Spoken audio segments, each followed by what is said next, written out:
Episode 2 की शुरुआत में हमें थिएटर में फिर से बच्चे नजर आने लगे, जिसमें म्यूटेंट बेबी आगे बढ़कर एक के बाद एक बच्चों को मार रहा था और लिली उनमें से किसी को भी बचा नहीं पाई। और यही चीज सपने में याद करके लिली उठ गई थी। तब वो काफी ज्यादा डरी हुई थी। 2 दिनों के बाद हमें 2 ऑफिसर्स नजर आए, जो कि फिल, टेडी और सूजी के मरने के बाद रॉनी के पिता हैंक के घर के बाहर उन पर नजर रखने के लिए नीचे खड़े थे। और दोनों ने बताया कि उन्हें कोई भी लाश नहीं मिली थी, जिसमें वो दोनों ब्लैक लोग शायद लोगों को मारकर उनकी लाशों को खा जाते थे, ऐसा मजाक करने लगे, क्योंकि उस वक्त के दरमियान गोरे लोग काले लोगों पर हर एक चीज का इल्जाम लगा देते थे। फिर हमें रॉनी के पिता हैंक नजर आए और उनकी माँ काफी नाराज थी, क्योंकि हैंक ने अपने मूवी देखने के शौक के चलते थिएटर में अपनी बेटी रॉनी के साथ काम करना शुरू कर दिया था। लेकिन अब वहां पर मर्डर हो गया था, जिसके चलते वो अकेला वहां का ब्लैक लोता कर्मचारी था और सभी ऑफिसर्स को भी उसी के ऊपर शक हो रहा था। तब हैंक कहता है कि मैं तब घर पर था और इसी वजह से मुझे कुछ नहीं होगा, और वो लोग सभी चीजें अपने आप से पता लगा लेके। और तब उनकी बातें रॉनी भी सुन रही थी और उसकी दादी चाहती थी कि रॉनी अब बाकी बच्चों की तरह स्कूल में जाकर अपनी पढ़ाई को पूरी करे, ना कि अपने पिता के साथ उनके काम में मदद करे। तब हैंक इस चीज के लिए मान गया और उसे भी पता था कि उन लोगों के ब्लैक होने से ऐसी चीजें उनके साथ होती रहती थी। फिर हमें लॉरे नजर आया, जिसे मिलिट्री की सर्विस के चलते घर मिल चुका था और वहां पर उसने अपने परिवार को भी रहने के लिए बुला लिया था। तब उसका बेटा विल और उसकी हॉट वाइफ शॉर्लेट आकर उससे मिली। तब वहां पर लॉरे अपने परिवार से मिलकर काफी ज्यादा खुश था और वहां पर उनके पड़ोसी उन्हें काफी ज्यादा घूर कर जाते थे। तब दोनों समझ गए कि वहां के लोग काफी ज्यादा रेसिस्ट थे। फिर वो दोनों ऊपर आए। तब लॉरे ने अपने बेटे विल के लिए टेलीस्कोप लिया था, जो कि उसने शहर के पुराने सामान की स्टोर से लिया था, और उस स्टोर के बारे में आपको आगे और फैक्ट्स पता चलेंगे। फिर वहां पर लॉरे अभी भी उस पर हमला करने वाले लोगों के मास्क के बारे में पता लगा रहा था और वो उन सभी को पकड़ने वाले थे, क्योंकि मिलिट्री में इस चीज की तहकीकात शुरू हो चुकी थी। फिर वहां पर शॉर्लेट आई और वो दोनों समझ गए थे कि शायद डेरी के लोग उनके जैसे ब्लैक लोगों से ठीक से बर्ताव ना करें, लेकिन वो लोग साथ में उन सभी से रहकर लड़ने के लिए तैयार थे।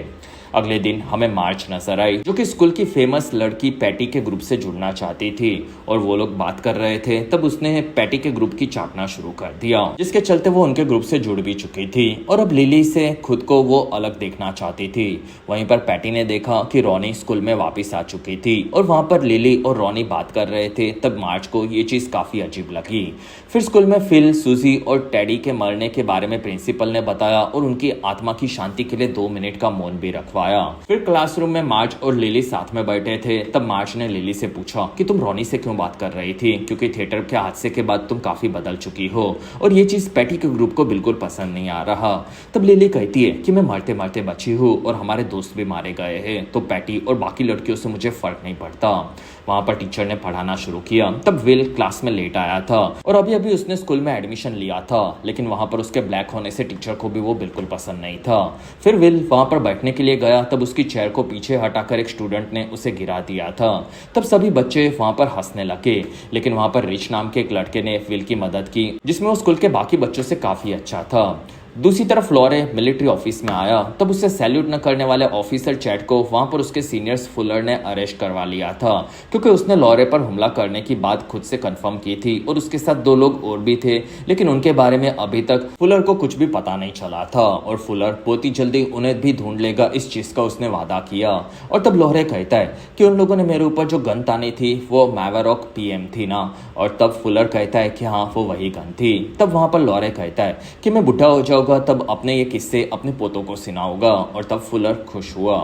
तब तक शॉर्लेट शहर में शॉपिंग करने के लिए आगे बढ़ी और तब वहाँ की चीज़ें उसे काफ़ी अजीब लग रही थी, क्योंकि उस शहर में ज़्यादातर वाइट लोग ही रहते थे। साथ ही वहाँ पर शहर में मिस्टर पॉल का स्टैचू भी लगाया जा रहा था, जिसे हमने इट चैप्टर 2 मूवी में भी देखा था। फिर वहां से शॉर्लेट ने आकर एक शॉप में खाने का सामान लेना शुरू किया और वो शॉप के मालिक से दोस्ती करने का भी ट्राई करने लगी।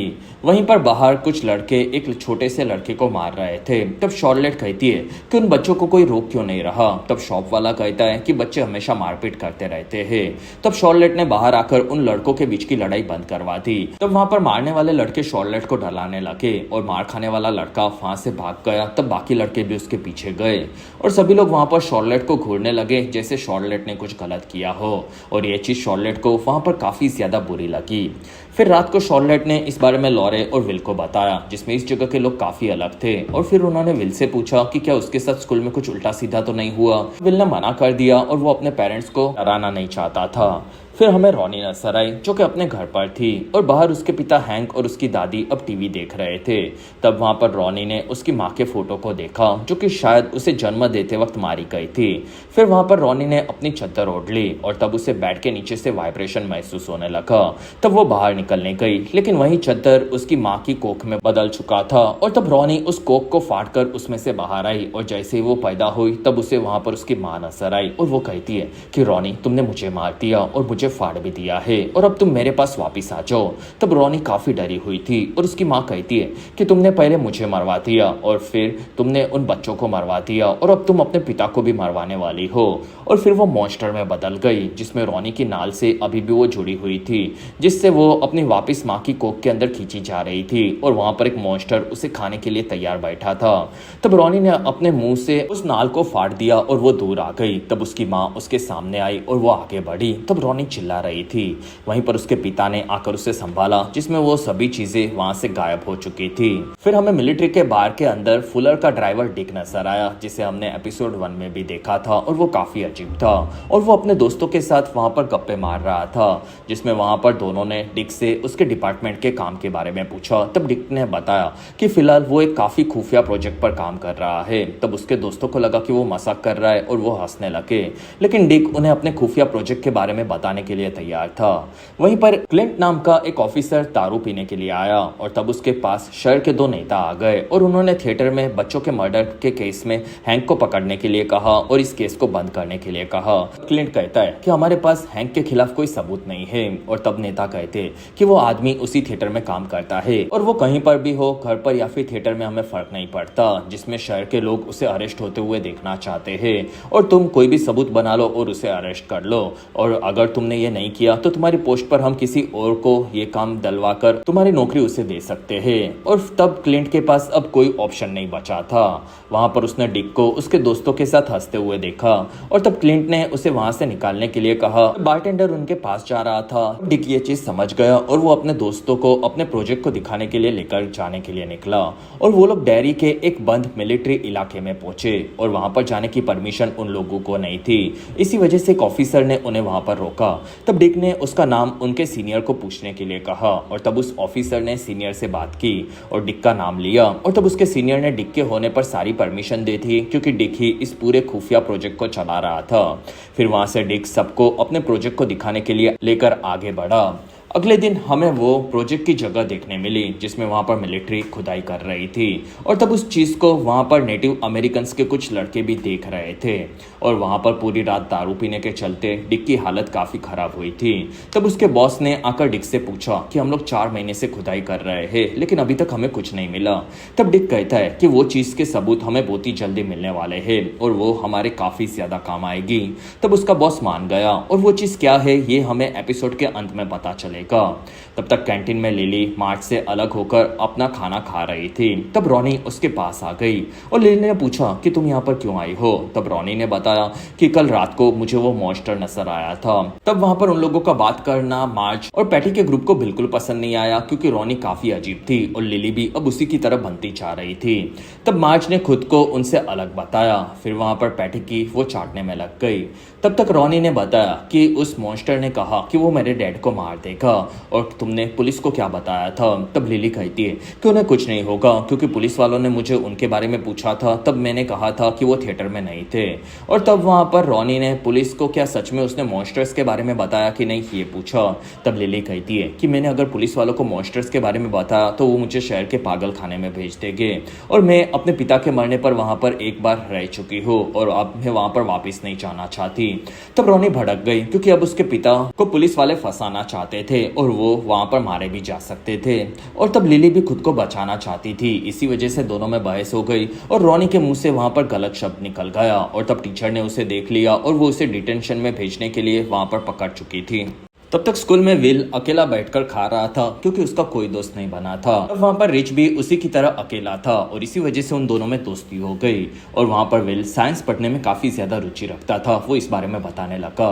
तब वहाँ पर पैटी उसके ग्रुप के साथ आई। तब उनमें से रिच को मार्ज के ऊपर काफी ज्यादा क्रश था और मार्ज रिच की कम हाइट के होने से उसे इग्नोर करके वहां से निकली और वो लोग आगे बढ़े। तब एक लड़के ने वहां पर स्मोक बॉम्ब को फेंका और तब रिच वहां से विल को भागने कहकर निकल गया। और विल ने स्मोक बॉम्ब देखा तब वो काफी लेट भागा और धुएं के चलते वो आगे जाकर टीचर से टकरा गया था। और टीचर को पहले से विल पसंद नहीं था, इसलिए टीचर ने विल को भी डिटेंशन में भेजने का डिसाइड किया।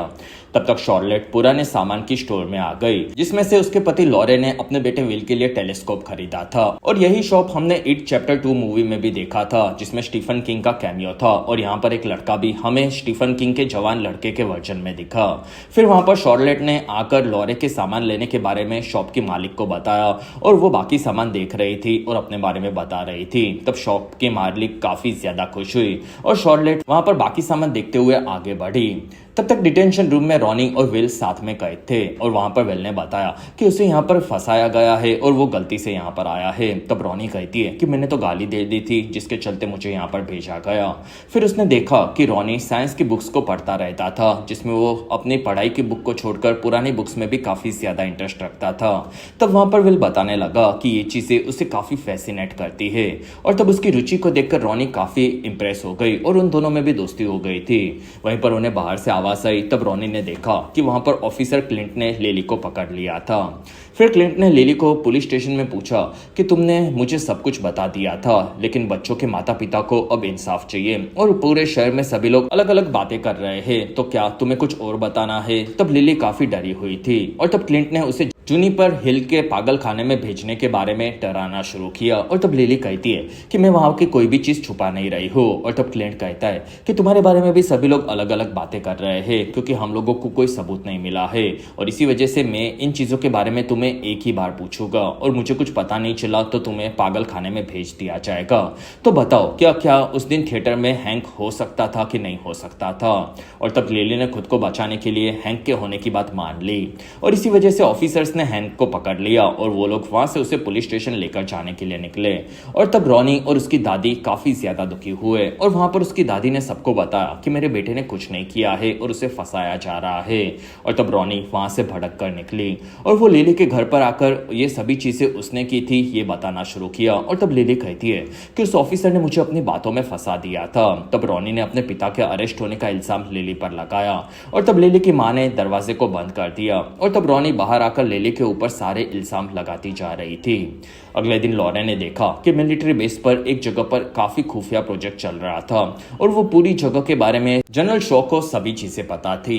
फिर वहां से लॉरे चैड के पास आया और चैड को वहां पर उसका आना पसंद नहीं आया और वो लॉरे पर किए हमले के चलते जेल में के अंदर कैद था। तब लॉरे ने अपनी गन निकाली जो कि मैवरॉक पीएम थी और उसने चैड को पूछा कि क्या तुमने इसी गन से मेरे ऊपर हमला किया था? तब चैड कहता है कि हाँ मैंने इसी गन को यूज किया था। तब लॉरे कहता है कि तुमने जो गन रात को तेजी से रिलोड की थी ये काम किसी प्रोफेशनल ऑफिसर का लग रहा था, लेकिन मैंने तुम्हारी रिपोर्ट पढ़ी तो मुझे नहीं लगा कि ये तुमने किया होगा। तब चैड कहता है कि तुम जो चाहो वो सोच सकते हो लेकिन मैं वही था। और तब लॉरे ने चैड की मां की बेइज्जती करना शुरू किया। तब चैड ने भड़क कर गन ली और वो उसे रिलोड करने में काफी ज्यादा वक्त लगा रहा था क्योंकि वो गन उसने पहली बार हाथ में ली थी और वो कोई बड़ा ऑफिसर भी नहीं था। तब लॉरे समझ गया कि चैड ने रात को उस पर हमला नहीं किया था और उसने गन चैड के पास से वापस ले ली। फिर वहां से लॉरे शो के पास आया और उसने बताया कि चैड ने मेरे ऊपर हमला नहीं किया था जिसमें वो रेसिस्ट है लेकिन उसमें इतना दम नहीं है। तब शो कहता है कि उसने खुद से ये इल्जाम कबूल किया था और तब लॉरे कहता है कि वो झूठ बोल रहा है और मैंने खुद से इस चीज की तहकीकात की है तो आपको इस बारे में और पता लगाना होगा। तब शो कहता है कि मैंने तुम्हारे बारे में काफी चीजें पता की थी जिसमें कोरिया में तुम्हें एक मिशन के दौरान टॉर्चर किया गया था और इसलिए मैं तुम्हें टेस्ट कर रहा था क्योंकि हमारे मिलिट्री के अंदर ऑफिसर्स आते हैं तब उन्हें देखकर ही हम समझ जाते हैं कि वो कमजोर है कि बहादुर, और तुम्हारे जैसे बहादुर ऑफिसर को मैंने काफी वक्त के बाद देखा है और इसी वजह से तुम्हारे ऊपर हुए हमले को असल में हमने टेस्ट रखा था और तुम उस टेस्ट के अंदर पास हो चुके हो। तब लॉरे ने पूछा कि मेरे ऊपर हमला करने वाले मास्क के अंदर कौन ऑफिसर थे जिन्होंने मुझे मारा था? तब शो कहता है कि वहाँ पर थोड़ी सी गड़बड़ हो गई थी और उसके लिए मुझे माफ कर दो, लेकिन उनमें से चैड वहाँ पर नहीं था और मैं तुम्हें यहाँ के खास मिशन के बारे में अब बताने वाला हूँ जिससे तुम्हें जुड़ना है। तब लॉरे ये सुनकर चौंक गया। तब तक लिली शॉपिंग करने के लिए सुपरमार्केट आई थी और वो ट्रॉली लेकर आगे बढ़ रही थी। तब उसके आसपास के लोग उसे अजीब तरीके से घूर रहे थे और एक आदमी काफी बुरी तरह से उसका पीछा कर रहा था। तब लिली को वहां पर गड़बड़ महसूस हुई और वो आगे बढ़ी। तब उसे एक बॉक्सेस के ऊपर उसके दोस्तों के फोटोज देखने मिले जो कि वहां पर बदलकर मरते जा रहे थे, लेकिन उनमें से फिल का चेहरा अभी भी नहीं बदला था और शायद वो जिंदा भी हो सकता था। और तब लिली वहां से भागने गई, लेकिन वहां की सभी दीवारों के बीच में वो फंस चुकी थी। और तब वहां पर रखे गए आचार का डब्बा उसे दिखा और लिली को उस बोतल के अंदर उसके पिता नजर आए, उनके मशीन के अंदर टुकड़े टुकड़े हो गए थे और वो इसी तरह से वहां पर थे। और तब लिली काफी डर गई और उसके पिता कहते कि मेरी बेबी गर्ल मुझे आकर किस करो। तब लिली ने उस बोतल को वहीं पर फोड़ दिया, लेकिन वहां पर बाकी बोतल्स में से उसके पिता के कटे हुए अंग आगे बढ़े और वो सभी बोतल्स वहां पर गिरने लगी, जिसमें उसके पिता के सभी अंग जुड़ते जा रहे थे। तब लिली को भी वहां पर पकड़ लिया गया और उसके पिता का चेहरा उसके सामने आया और वो उसे किस करने गया। और तब लिली वहां पर काफी जोरों से चिल्ला रही थी, लेकिन वो शॉप में बोतल तोड़कर असल में अकेली बैठी थी। और तब शॉप के सभी लोग उसे देखकर चौंके हुए थे और वो सभी लोग उसे पागल समझ रहे थे। तब तक शॉ लॉरे को लेकर खुफिया इलाके में आगे बढ़ा और शॉ ने बताया कि अमेरिका के पास के क्यूबन और रशियंस ने मिलकर हवाई के अंदर एक मीटिंग ली थी जिसमें वो सभी देश मिलकर हमारे खिलाफ न्यूक्लियर हथियार को बना रहे हैं, जिससे वो अमेरिका के ऊपर कभी भी हमला कर सकते हैं और ये हमले में अमेरिका का हर एक शहर एक एक साथ में बर्बाद हो सकता है। इसलिए हमें एक नए हथियार के बारे में पता चला था जिसके बारे में तुम जानकर चौंक जाओगे। फिर वो लोग ऊपर आए और शॉ ने उनके खुफिया प्रोजेक्ट परसेप्ट के बारे में बताया, जिसमें इस प्रोजेक्ट के अंदर वो लोग एक खास चीज की तलाश में थे जो कि डेरी शहर के नीचे दफना कर रखी गई थी और उसे ढूंढने में लॉरे की उन्हें मदद चाहिए थी। तब लॉरे ने पूछा कि वो हथियार क्या है और तब शॉ ने बताया कि वो हथियार ऐसी चीज है जिससे किसी भी लोगों को काफी ज्यादा हद तक डराया जा सकता है। और वो लोग असल में पेनीवाइज की बात कर रहे थे और उसके बारे में शॉ को ज्यादा चीजें नहीं पता थी, बस वो लोग उसे ढूंढकर यूज करना चाहते थे और उसे कंट्रोल करने में उन्हें लॉरे की मदद चाहिए थी। तब वहां पर एक ऑफिसर के साथ डिक भी आया था और उन्होंने बताया कि उन्हें खुदाई के दरमियान एक खास चीज मिली है। तब शॉ और लॉरे भी वहां पर उनके साथ जाने के लिए निकले। तब तक जूनिपर हिल के पागल खाने के अंदर लिली को उसकी मां लेकर आ चुकी थी और वहां पर लिली को हॉस्पिटल के लोग आकर पकड़कर पागल खाने के अंदर लेकर जा रहे थे। और ये पागल खाने को हमने इट चैप्टर 2 मूवी में भी देखा था जिसके अंदर हेनरी को कैद रखा गया था। रात होने पर शॉ और लॉरे खुदाई काम की जगह पर आए और वो लोग वॉच टावर के ऊपर गए। तब उन्होंने देखा कि वहां की खुदाई में उन्हें कार मिली थी और उस कार के अंदर काफी सारे लोग मारे गए थे और उनका कंकाल अंदर सड़ चुका था। तब सभी ऑफिसर्स ये देखकर चौंक गए और ये मर्डर की घटना असल में 27 सालों पहले 1935 में पेनीवाइज के आने पर हुई थी, जिसके बारे में हमें शायद सीजन 2 के अंदर पता चलेगा। इसी के साथ ये बेहतरीन एपिसोड 2 यहीं पर खत्म हुआ। तो आपको ये एपिसोड 2 और ये सीरीज कैसी लगी इस बारे में आप मुझे कमेंट सेक्शन में जरूर बताओ, क्योंकि इस बारे में आपसे बात करने के लिए मैं काफी ज्यादा एक्साइटेड हूँ। और अगर आप इस इट यूनिवर्स को और भी ज्यादा बेहतरीन तरीके से समझना चाहते हो तो आप हमारी इट चैप्टर 1 और 2 मूवी पर बनाई गई वीडियो को जरूर चेक कर ले, जिसका लिंक आपको नीचे डिस्क्रिप्शन और ऊपर आई बटन में मिलेगा।